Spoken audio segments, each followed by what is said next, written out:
കാലത്തേറെ തന്നെ വളരെ രൂക്ഷമായിക്കൊണ്ടിരിക്കുന്ന ഒരു പ്രശ്നമാണ് മുല്ലപ്പെരിയാർ പ്രശ്നം എന്ന് പറയുന്നത്. നമ്മുടെ കേരളത്തിലെ ഈ ഒരു പ്രശ്നം കാരണം 35 ലക്ഷം സഹോദരന്മാരാണ് നമുക്ക് നഷ്ടപ്പെടാൻ ചാൻസ് ഉള്ളത്. അപ്പോൾ അതിനെ പ്രതിരോധിച്ചുകൊണ്ടാണ് ഞങ്ങൾ ഓട്ടോമാറ്റിക് ഡാം സെക്യൂരിറ്റി സിസ്റ്റം എന്നൊരു വർക്കിംഗ് മോഡൽ ഞങ്ങൾ ഇവിടെ തയ്യാറാക്കിയിരിക്കുന്നത്. ഇതിന് കാരണമെന്ന് പറയുന്നത് ഇന്ന് നമ്മുടെ മുല്ലപ്പെരിയാറിലെ കപ്പാസിറ്റി എന്ന് പറയുന്നത് 136 അടിയാണ്. ഈ 136 അടിയിൽ ഒരു അംശം തന്നെ മുകളിലോട്ട് പോയാൽ തന്നെ നമുക്ക് വൻ നാശനഷ്ടങ്ങളും വൻ രൂക്ഷമായ പ്രോബ്ലങ്ങളും നമ്മൾ നേരിടേണ്ടി വരും. അതുകൊണ്ട് തന്നെ നമ്മൾ ആദ്യമായിട്ട് ചിന്തിക്കേണ്ടത് തന്നെ ഇതിൻ്റെ വാട്ടർ ലെവൽ എങ്ങനെ കുറയ്ക്കാമെന്നുള്ളതാണ്. അപ്പോൾ അതാണ് ഞങ്ങൾ ആദ്യം പറയാൻ പോകുന്നത്. ഇതിൻ്റെ വാട്ടർ ലെവൽ കുറയ്ക്കുന്നത് എങ്ങനെയാണെന്ന് പറഞ്ഞാൽ തന്നെ നമ്മൾ ആദ്യം മുല്ലപ്പെരിയാറിലെ വെള്ളത്തിൻ്റെ ഞാൻ പറഞ്ഞ പോലെ 136 അടിയാണ് ഇതിൻ്റെ മാക്സിമം എന്ന് പറഞ്ഞത്. നമ്മൾ ഏകദേശം അത്രയും വാട്ടർ റേസ് ചെയ്യുമ്പോൾ തന്നെ നമ്മൾ ഇതിൻ്റെ അകത്ത് ഒരു സർക്യൂട്ട് വെച്ചിട്ടുണ്ട്, വാട്ടർ സർക്യൂട്ട്. ആ വാട്ടർ സർക്യൂട്ട് വെക്കുമ്പോൾ തന്നെ ഈ വാട്ടറിൽ ഏകദേശം ഒരു റേസ് ആകുമ്പോൾ തന്നെ നമുക്ക് ഇടുക്കിയിൽ നമ്മളൊരു ഷട്ടർ വെച്ചിട്ടുണ്ട്. ആ ഷട്ടർ ഓട്ടോമാറ്റിക്കായിട്ട് തന്നെ വർക്കാവുന്നതാണ്. അങ്ങനെ ഇവിടുത്തെ വാട്ടർ റേസ് ആകുമ്പോൾ തന്നെ നമ്മൾ ഇടുക്കിയിലെ ഷട്ടർ ഓപ്പൺ ചെയ്യും. അങ്ങനെ ഇടുക്കിയിലെ വാട്ടർ നമ്മൾ പൂർണ്ണമായി ഒഴുക്കി കളയുകയും ചെയ്യുന്നുണ്ട്. അങ്ങനെ അവിടെ നമുക്ക് കിട്ടുന്ന സ്പേസ് മാക്സിമം യൂട്ടിലൈസ് ചെയ്തുകൊണ്ട് തന്നെ നമ്മൾ ഈ മുല്ലപ്പെരിയാറിലെ വാട്ടർ നമ്മൾ ഇടുക്കിയിലേക്ക് സ്റ്റോർ ചെയ്യുകയാണ്. അങ്ങനെ നമ്മുടെ ഈ മുല്ലപ്പെരിയാറിലെ വാട്ടറിലെ ലെവൽ നമുക്ക് പൂർണ്ണമായി കുറയ്ക്കുകയും അങ്ങനെ വൻ ദുരന്തം തന്നെ നമുക്ക് ഒഴിവാക്കാൻ സാധിക്കും. അതുപോലെ തന്നെ നമ്മളിപ്പോൾ മുല്ലപ്പെരിയാർ പൊട്ടുവാണെങ്കിൽ തന്നെ ഇത് വൻ കൊലാപ്സ് ആണ് അവിടെ നടക്കാൻ പോകുന്നത്. അതുകൊണ്ട് തന്നെ ഇത് ഞങ്ങളൊരു സെക്യൂരിറ്റി സിസ്റ്റമായിട്ടാണ് ഞങ്ങളിവിടെ പ്രവർത്തിപ്പിച്ചിരിക്കുന്നത്. ഇതിൻ്റെ പ്രത്യേകത എന്ന് പറയുന്നത് ഈ സർക്യൂട്ടിൽ നിന്ന് വിട്ടു പോകുമ്പോഴാണ് ഇതിന് പ്രവർത്തനം നടക്കുന്നത്. മുല്ലപ്പെരിയാർ പൊട്ടുവാണെങ്കിൽ തന്നെ എവിടെ ചെറിയൊരു വേരിയേഷൻ ഉണ്ടായാൽ തന്നെ നമുക്ക് അവിടെ അലാം ഘടിപ്പിച്ചിട്ടുണ്ട്. ആ അലാറം ഉപയോഗിച്ച് തന്നെ നമുക്ക് അടുത്തുള്ള ആളുകൾക്ക് ഒരു അലേർട്ട് കൊടുക്കാൻ സാധിക്കുന്നുണ്ട്. ആ അലേർട്ട് മൂലം അവരുടെ സ്വത്തിനും സംരക്ഷണം നൽകാൻ, അവരുടെ ജീവൻ തന്നെ സംരക്ഷണം നൽകാൻ അവർക്ക് സാധിക്കുന്നുണ്ട്. അവർക്ക് തീർച്ചയായും ഒരു മുൻകരുതൽ എടുക്കാൻ സാധിക്കുന്നുണ്ട്. അതുപോലെ തന്നെ ഇവിടെ ഞങ്ങൾ ഒരു എഫ് എം ട്രാൻസ്മിഷൻ വെച്ചിട്ടുണ്ട്. ഈ മുല്ലപ്പെരിയാറിൽ എവിടെ കൊളാപ്സ് നടന്നാലും FM ട്രാൻസ്മിഷൻ വഴി FM റിസീവറിലേക്ക് അത് പോവുകയാണ് ചെയ്യുന്നത്. അങ്ങനെ FM റിസീവറിൽ വന്നിട്ട് അത് നാവൽ ബേസ് വഴി ആളുകൾക്ക് അതിൻ്റെ ഇൻഫർമേഷൻ കൊടുക്കാനും അങ്ങനെ മറ്റുള്ള ആളുകളെ രക്ഷിക്കാനൊക്കെ ഇത് സഹായകരമാകുന്നു.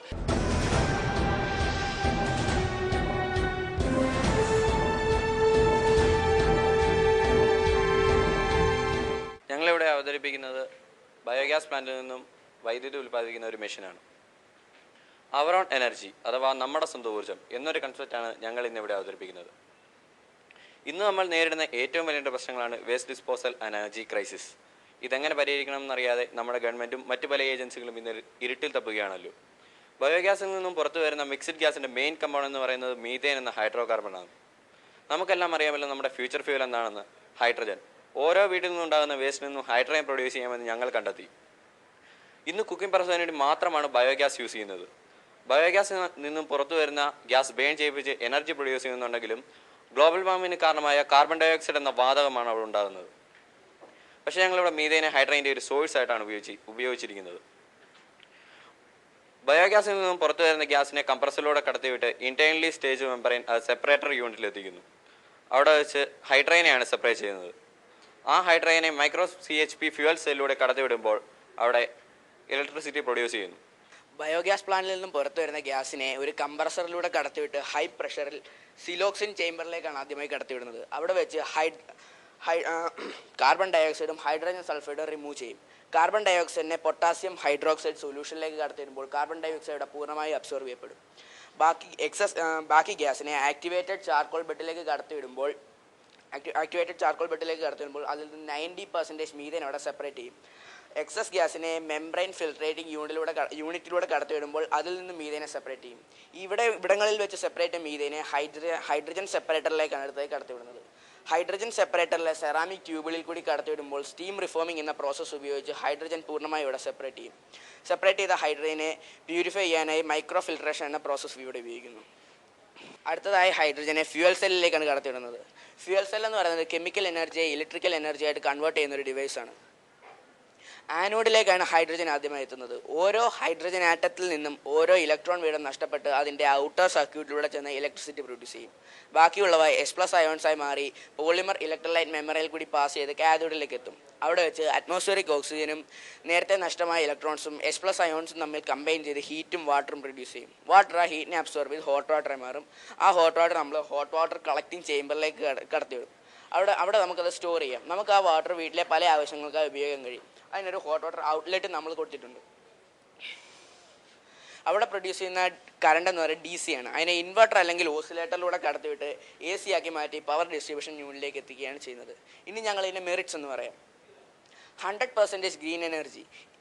ഗ്രീൻ കെമിസ്ട്രി എന്നൊരു ബ്രാഞ്ച് ഓഫ് സയൻസിൽ നിന്നാണ് ഞങ്ങൾ ഈ കൺസെപ്റ്റ് എടുത്തിരിക്കുന്നത്. ഗ്രീൻ കെമിസ്ട്രി എന്ന് പറയുന്നത് it tries to create a new generation of eco friendly products by converting harmful materials into harmless and useful materials during its production process.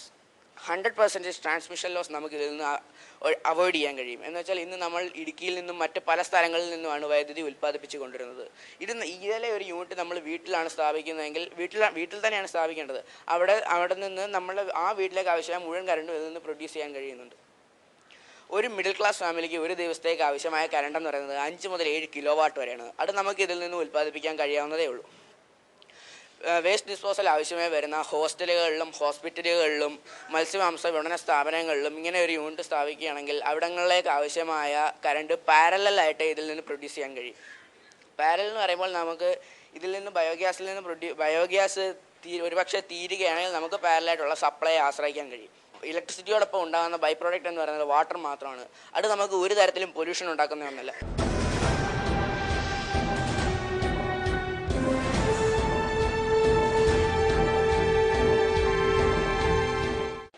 നമ്മുടെ ഭൂമിയിൽ 3/4 ഭാഗവും ജലത്താൽ സമൃദ്ധമാണ്.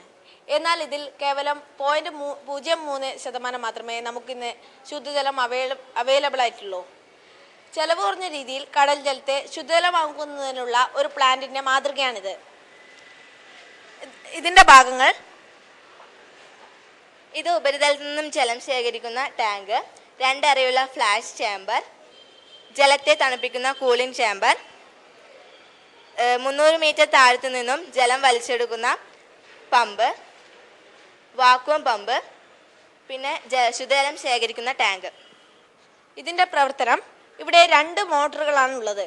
അതായത് ഒന്ന് കേടായ മറ്റേത് പ്രവർത്തിക്കുന്നു. ഇത് കടലിന്റെ ഉപരിതലത്തിലുള്ള കടൽ ജലത്തെ വലിച്ചെടുത്ത് 2 അറയുള്ള ഫ്ലാഷ് ചാമ്പറിലേക്ക് എത്തിക്കുന്നു.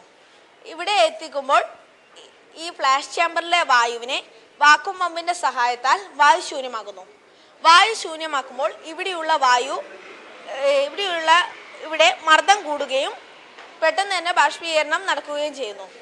അപ്പോൾ ഇത് സ്പ്രേ ആയി കണികാ രൂപത്തിൽ എത്തുന്നു. ഇതിൽ 5% നീരാവി കൂളിംഗ് ചേമ്പറിലേക്ക് കടക്കുന്നു.